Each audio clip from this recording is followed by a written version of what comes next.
U.S. sanctions more ICC judges, prosecutors, for probes into alleged American and Israeli war crimes. Washington, AP.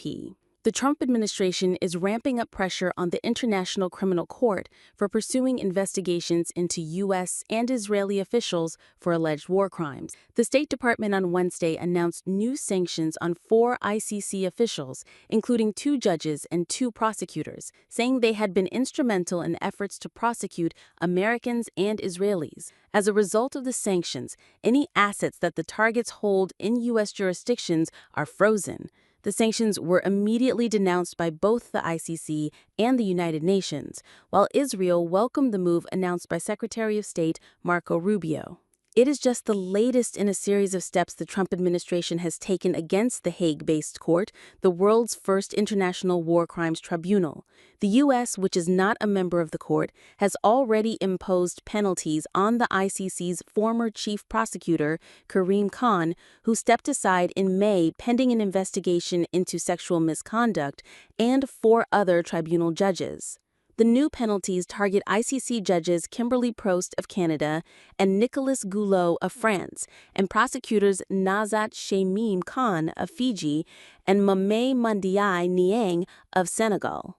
These individuals are foreign persons who directly engaged in efforts by the ICC to investigate, arrest, detain, or prosecute nationals of the United States or Israel without the consent of either nation, Rubio said.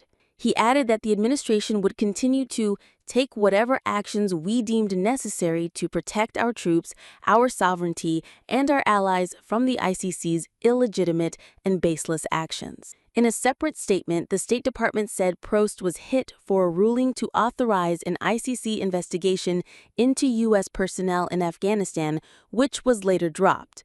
Guillou was sanctioned for ruling to authorize the ICC's issuance of arrest warrants for Israeli Prime Minister Benjamin Netanyahu and former Minister of Defense Yoav Gallant, related to Israel's war against Hamas in Gaza.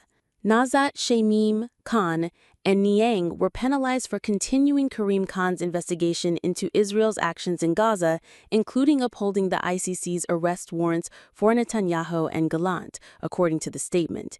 In response, the ICC issued a statement calling the sanctions a flagrant attack against the independence of an impartial judicial institution and an affront against the court state's parties, the rules-based international order, and, above all, millions of innocent victims across the world. U.S. spokesman Stéphane Dujarric said the ICC has the full support of the world body to carry out its work.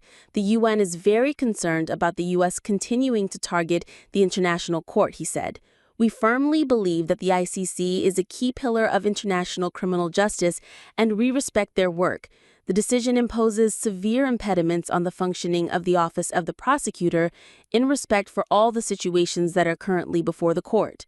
Netanyahu welcomed the U.S. step. This is a firm measure against the mendacious smear campaign against the State of Israel and the IDF and for truth and justice, he said, using an acronym for the Israeli military.